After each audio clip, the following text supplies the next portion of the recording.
générosité, des talents et du cœur. C'est la sauce du jour sur studioqualita.com. Salut à tous, bienvenue. Nous sommes ravis de vous retrouver, surtout que nous allons parler d'un sujet important, en tout cas qui va, j'en suis sûre, vous aider. C'est l'association Maout. Alors pour ce faire, une francophone de talent, arrivée en Israël à l'âge de 15 ans, donc ça fait au moins 25 ans qu'elle est là. Elle s'appelle Sarah Tayeb et on est ravis de l'accueillir. Ça va, Sarah ? Oui, ça va. Alors il va falloir parler très près du micro parce que sinon on ne va pas vous entendre. Comme ça ? Encore plus près. Encore plus près. Comme ça ? Voilà, exactement. Voilà. Donc en fait, Sarah, vous travaillez au sein de cette association Maout, en hébreu Merkaz Horim les Mitbagrim. Voilà, c'est un centre en fait pour les parents qui ont des adolescents. Et en fait, à cet âge-là, les adolescents n'aiment pas trop venir se faire aider.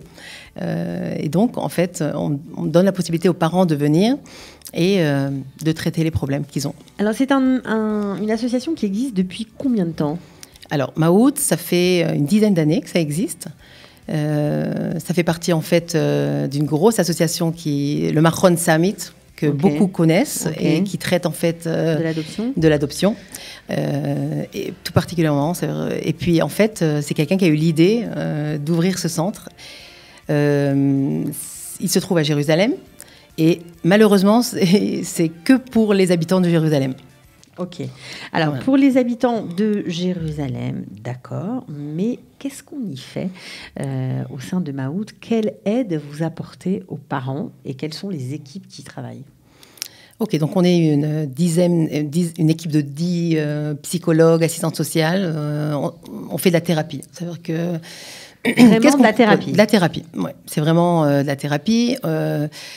Maintenant, à Maout, il y a trois choses qui se passent, en fait. Ok. Trois types d'activités, du plus léger au plus profond et plus lourd. Alors, le plus léger, c'est des conférences qu'on donne, en fait, une fois par mois.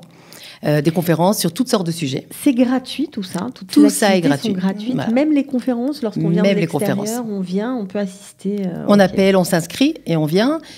Tout est gratuit et c'est pour ça que je pense que c'est très important. Pas assez de parents le savent.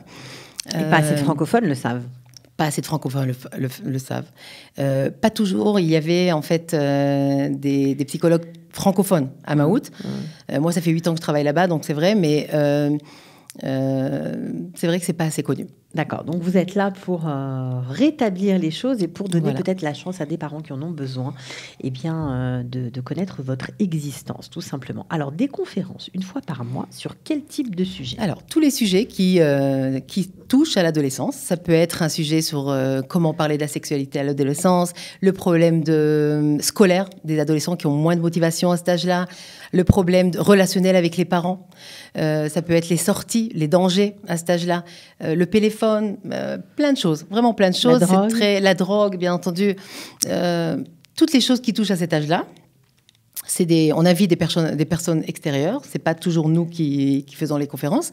Et voilà, c'est gratuit, c'est intéressant. Donc ça, c'est la première chose qu'on fait là-bas. Ça, c'est une fois par mois, en hébreu. En même temps, on peut apprendre des choses intéressantes. Et puis, ça peut peut-être aider vos adolescents. Donc ça, c'est quand on n'a pas vraiment de problème, mais disons qu'on s'intéresse à la vie de nos ados.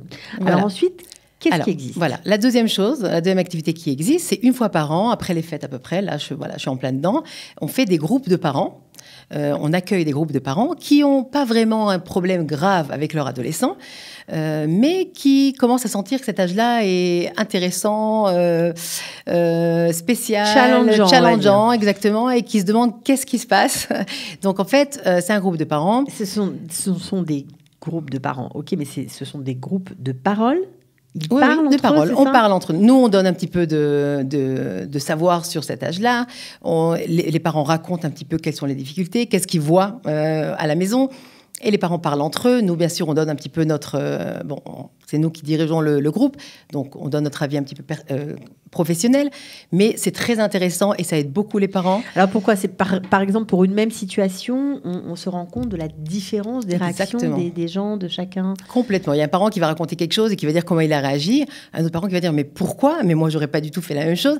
Et donc, ils se rendent compte que les réactions sont très personnelles. Un parent va... En fait, on est confronté avec nos sensibilités, nos craintes, nos peurs, et on réagit. Et ça crée quelque chose de très intéressant. Est-ce que ce sont des groupes homogènes où les gens sont très différents? Est-ce qu'ils viennent d'univers variés? Voilà, c'est magnifique parce que c'est très hétérogène. Nous avons des couples religieux, pas religieux, plus vieux, plus jeunes. En plus, en Israël, on a aussi des nationalités différentes. Donc, vraiment, des Russes, vraiment de tout. Donc, c'est super intéressant parce que la rencontre culturelle fait aussi la richesse de la dynamique de groupe.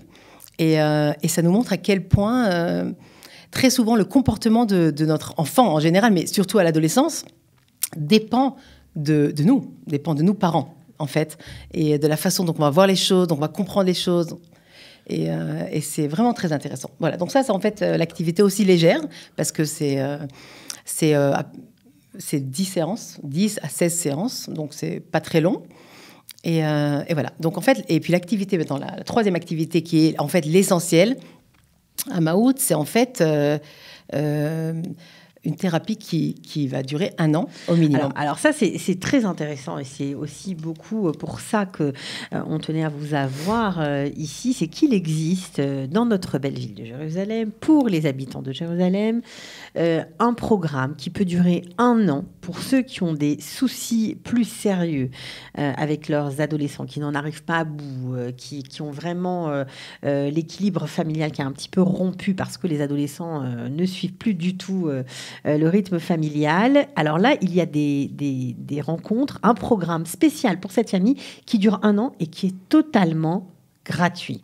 Exactement. Ouais, alors ça, c'est génial. C'est génial. Quand on sait combien vaut une séance de thérapie, ça vaut combien dans le privé à peu près? Alors dans le privé, c'est à peu près 300 shekels, 350 shekels la séance. Et là, le programme que vous proposez, c'est gratuit. C'est combien de séances à peu près? C'est 1 an. Donc, si on à quelle fréquence? Une fois par semaine? Une fois par semaine. Ah oui, c'est une fois par semaine. C'est une grosse économie. Okay. Complètement. Voilà. Donc en fait, pourquoi on peut se demander pourquoi 1 an? Qu'est-ce qu'on fait en 1 an pour des problèmes d'adolescence? Alors voilà, en fait, quand on fait des choses plus légères, quand on fait une conférence sur l'adolescence, on peut expliquer un petit peu ce qui se passe à cet âge-là et les choses un petit peu générales. Maintenant, qu'est-ce qu'on va faire en 1 an? C'est beaucoup plus personnalisé. Enfin, on va en fait analyser, observer le contexte familial, les parents eux-mêmes, le couple déjà, tout ce qui se passe. Et donc, on va essayer de comprendre un petit peu plus profondément qu'est-ce qui se passe avec cet enfant, pourquoi il se comporte comme ça. Aucun comportement n'est gratuit et n'est à base de rien. C'est-à-dire, tout a une raison.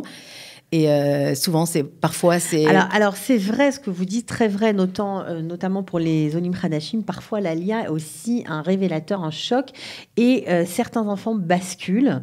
Alors, peut-être qu'ils auraient aussi basculé en France ou ailleurs, on ne sait pas. Mais en tout cas, ici, ça bascule. Et les parents mettent parfois ça sur le compte de « oui, c'est l'Alia, c'est pas grave ». C'est Israël. C'est Israël. Et ne s'en occupent pas. C'est une erreur ? C'est une erreur. D'abord, c'est clair que dans un contexte d'Alia, c'est encore plus compliqué. Parce que le parent lui-même est confronté, c'est aussi pour lui-même une période transitoire. Il doit s'adapter, il doit s'intégrer et il se sent très souvent faible, affaibli par cette Alia. Du fait que c'est quelque chose de nouveau qu'il doit apprendre. Donc en fait, face à un enfant, de se sentir affaibli, c'est compliqué. Face à un adolescent, c'est critique très souvent. L'adolescent a besoin de sentir ses parents très forts à cet âge-là. Lui-même se sent chamboulé et bousculé. Il y a plein de choses en lui qui se changent et qui se transforment. Il se cherche, il se découvre. Et s'il ne sent pas qu'il y a des parents qui sont forts, qui ne sont pas effrayés de chaque chose, qui ne comprennent pas, qui ne savent pas, très souvent, soit ça éloigne l'enfant, il va essayer de chercher d'autres solutions qui lui paraissent plus costauds, plus solides, plus rassurantes. Soit il va se renfermer sur soi-même, soit il va un petit peu dérespecter ses parents. Je ne sais pas si ça se dit comme ça. Ça ne se dit pas, mais c'est pas grave, on aura tous compris. Voilà. Parce qu'il va sentir qu'ils ne sont pas capables de l'aider, etc. Donc il y a plein de réactions parfois qui sont très blessantes pour le parent. Il se dit, mais qu'est-ce qui se passe? Qu'est-ce qui crée tous ces problèmes-là. Donc, le fait de comprendre ce qui se passe et de le mettre dans son contexte, ça renforce le parent et ça l'aide à comprendre et surtout de réagir, pas de façon personnelle, blessée, mais comment aider mon enfant à se sentir mieux. Et c'est quelque chose qui, franchement, on a vraiment des bons résultats. C'est-à-dire, c'est extraordinaire de voir que des parents viennent, et on voit des résultats sur le comportement de l'enfant. Ce ne sont pas les enfants qui viennent. Non, les adolescents ne viennent pas. Voilà. Ils peuvent venir ou pas ? En général, ils ne viennent pas. C'est la place des parents. C'est D'accord. leur place et c'est important de le dire parce qu'ils sentent que c'est leur place. Là, ils peuvent tout sortir, même dire les colères et j'ai envie de l'étrangler. Ils peuvent le dire. On va l'écouter, on va le comprendre. Maintenant, parfois, quand il y a un problème relationnel avec le parent, c'est-à-dire spécialement relationnel, oui, on invite l'adolescent ou l'adolescente à venir et créer en fait un langage, une communication et ça aide énormément. Chacun dit ce qu'il a sur le cœur, qu'est-ce qui le dérange, qu'est-ce qui lui... Et bien sûr, des fois, ça explose, hein, c'est très intense, mais tout le temps, il y a des bons résultats. C'est toujours quelque chose qui est positif. Et donc ça aussi, c'est quelque chose qu'on fait. Alors, les parents qui arrivent, combien de parents déjà vous avez traité depuis ces 10 années dans cette forme de thérapie, cet accompagnement pendant 1 an? Il y a beaucoup de parents qui sont passés entre vos mains? Beaucoup de parents. Moi, j'ai à peu près... Voilà, moi, j'ai à peu près 12 parents, en fait, par an. 12 familles. Moi, je travaille à 60% juste, à Mahout, parce que j'ai ma clinique. Donc, je travaille aussi en privé. Donc, en fait, je suis 60%. Et sur ces 3 jours à Mahout que je suis, j'ai 12 parents, plus un groupe de parents que je fais donc le soir, que j'ai, là, je suis en plein dedans. Donc, une douzaine de parents chaque année. Donc, il y a vraiment... Et puis, moi, à Mahout, ce que j'aime beaucoup à Mahout, très souvent, j'ai été tentée de passer dans le privé parce que franchement, à Mahout, c'est pas là qu'on gagne sa vie. C'est pas là qu'on gagne sa vie. Mais c'est là qu'on vit. Voilà, c'est là qu'on vit. Et puis, bon, c'est gratuit pour les gens, c'est normal que ça soit pas. Mais là-bas, je rencontre le peuple. Je rencontre de tout. Je rencontre des Russes, des Éthiopiens, des Français, des religieux, des non-religieux. Vraiment, c'est extraordinaire de voir... Am Israël. J'ai découvert, en fait, toutes ces choses-là. Et ça part... Bon, il y a aussi le contexte culturel qui est important. Et c'est pour ça que je reste, parce que c'est vraiment extraordinaire. En privé, il y a des gens très spécifiques qui arrivent. Ceux qui ont déjà un petit peu d'argent, qui peuvent payer. C'est pas du tout la même population. C'est pas du tout la même. Voilà, exactement. D'accord. Alors, on a parlé, on a compris du contenu, on a parlé de l'aide que ça peut vraiment apporter aux familles, des changements. Et c'est ça qui vous a amené ici, parce que vous avez dit il faut en faire profiter d'autres nouveaux arrivants qui ne connaissent peut-être pas cette association Mahout. Alors, mais comment on fait pour s'inscrire? Est-ce que pour bénéficier de votre service gratuit, il faut être inscrit à la Revacha, ce qu'on appelle enfin, c'est un peu compliqué à ministère des Affaires sociales, voilà, peut-être. les affaires sociales, voilà. Ouais. On va dire ça comme ça, ou pas. Alors, nous, en fait, ceux qui nous financent, c'est la mairie de Jérusalem, plus le ministère des Affaires sociales. C'est-à-dire que le financement vient d'eux. Maintenant, c'est pour ça d'ailleurs que c'est que pour les habitants de Jérusalem. D'accord. Maintenant, ceux qui ont déjà un dossier, les familles qui ont déjà un dossier à la Lishkat Revacha parce qu'ils ont eu un problème et ont besoin d'aide, quel qu'il soit, donc ils demandent là-bas et directement on les amène à nous. Ça veut dire qu'ils peuvent avoir cette aide-là. D'accord, mais on sait très bien que les Français, quand on dit affaires sociales, ça sonne problème d'argent, difficultés financières. Pas tout le monde aime ça. Et en général, même des gens qui sont dans le besoin ou qui connaissent ce genre de difficultés, lorsqu'ils sont français, ne feront jamais la démarche d'aller voir le ministère des Affaires sociales. Est-ce qu'il y a une autre façon de faire? Alors oui, il y a une autre façon de faire. Bon, d'abord, c'est pas que pour les Français, ce que vous dites là. Non, bien sûr, mais même plein d'Israéliens qui aiment pas ça du tout. C'est normal, on peut comprendre. Donc oui, il y a une autre manière d'arriver à nous. C'est tout simplement d'appeler Mahout au numéro de téléphone. Il y a la secrétaire qui va répondre et qui va leur expliquer exactement quelle est la procédure. Donc on va donner tout de suite le numéro de téléphone. Voilà. On le mettra bien sûr sous la vidéo. C'est le 02 633 67 00 02 633 67 00. Voilà, téléphone de Mahout. La secrétaire, une Israélienne bien entendu, mais enfin il faut parler un minimum, qui va donc les inviter à venir faire un entretien pour essayer de connaître un petit peu ses parents et de voir quelle est vraiment leur motivation. Pourquoi c'est important d'être C'est important motivé? parce qu'il y a des parents qui disent qu'ils ont plein de problèmes et qui crient au secours. Et puis, à partir du moment où il faut venir toutes les semaines et faire vraiment un travail, parce que le parent... Et en fait, pourquoi c'est pour les parents? Les parents ont un travail à faire.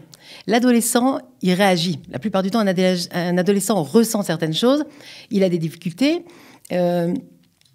Et c'est le parent qui doit en fait faire quelque chose. Parce que l'adolescent n'est pas capable de faire quelque chose à cet âge-là. Il est occupé à autre chose. Il est trop occupé à autre chose. Voilà. Donc en fait, si un parent, on sent qu'il crie au secours, mais il n'est pas capable de venir et de venir et de faire un travail réel et d'être sérieux. Donc très souvent, on peut lui dire... Quand vous vous sentirez prêt, vous viendrez. D'accord. Donc, si vous, à l'issue de cet entretien, vous vous rendez compte que le parent est motivé, engagé, etc., sans avoir besoin de passer par les affaires sociales, on peut directement s'inscrire chez vous et bénéficier gratuitement de cette thérapie pendant 1 an. Exactement. Sans que personne ne le sache. Sans que personne ne le sache. En toute discrétion. En toute discrétion. Il y a certains parents qui, après cette année-là, sentent qu'ils ont besoin encore un petit peu, c'est-à-dire que ce n'était pas assez et qu'ils ont besoin encore d'un suivi. Donc, on peut rajouter 6 mois à cette année-là. On fait une demande spéciale. C'est vraiment formidable. Et il y en a beaucoup qui le font, la plupart le font. Personne ne se contente de cette année-là. Et on fait une demande spéciale et on peut prolonger ça d'encore 6 mois. Donc, en fait... Ça peut arriver jusqu'à 1 an et demi de suivi, de thérapie. Voilà. Est-ce que vous avez des témoignages de personnes qui ont suivi cette thérapie et qui ça a changé leur vie, quoi? Ah oui, complètement. Déjà au cours de l'année, c'est pas juste à la fin. Ça veut dire déjà au cours de l'année, les parents comprennent à quel point ça change. Ils voient des résultats au jour le jour. Et alors quoi, vous leur donnez des techniques, des outils, vous leur dites comment réagir à telle situation, par exemple un enfant qui est en colère contre ses parents ou un enfant qui s'enferme dans sa chambre ou je sais pas moi, qui sort tous les soirs, vous donnez des trucs, des façons de faire. On donne des façons de faire, mais c'est très personnalisé. C'est-à-dire qu'on ne va pas dire la même chose à un parent et on ne va pas dire la même chose à un autre parent. C'est-à-dire, d'abord, il y a une différence culturelle, il y a une différence aussi personnelle. Donc l'enfant, déjà, on va essayer de comprendre quelle est la base, quelle est la raison de ce comportement. L'adolescent peut se comporter de la même façon, mais pas pour les mêmes raisons. Un enfant qui ne va arrêter d'aller à l'école... le premier, c'est parce que il sent qu'il est nul et qu'il n'arrive pas, et que le rythme est trop fort et que ses parents attendent trop de lui, donc il vaut mieux qu'ils disent que de toute façon il lâche la route, voilà. Exactement. Et un autre, ça va être pour une raison où socialement il a un problème de société, il se sent pas assez, ça marche pas avec les copains, avec les copines, et donc il va préférer se renfermer et lâcher. C'est-à-dire que c'est 2 raisons complètement différentes. Il faut d'abord comprendre cet enfant. Donc, avec les parents, on va essayer de comprendre qu'est-ce qui s'est passé. Okay. Vous comprenez? Donc, mais vous donnez des trucs. Oui, on donne, bien entendu. Voilà. Entendu. Donc, on a compris que franchement, c'est génial.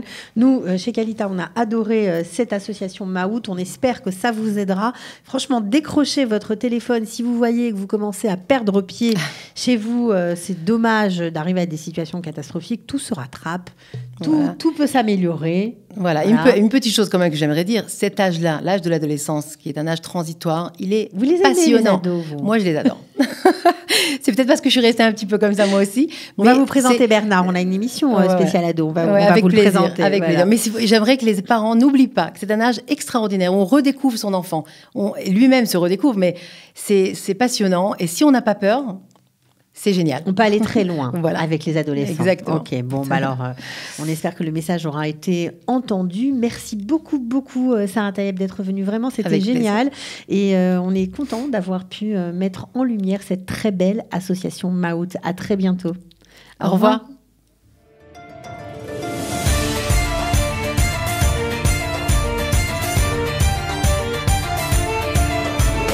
De la générosité, des talents et du cœur. C'est la sauce du jour sur studioqualita.com.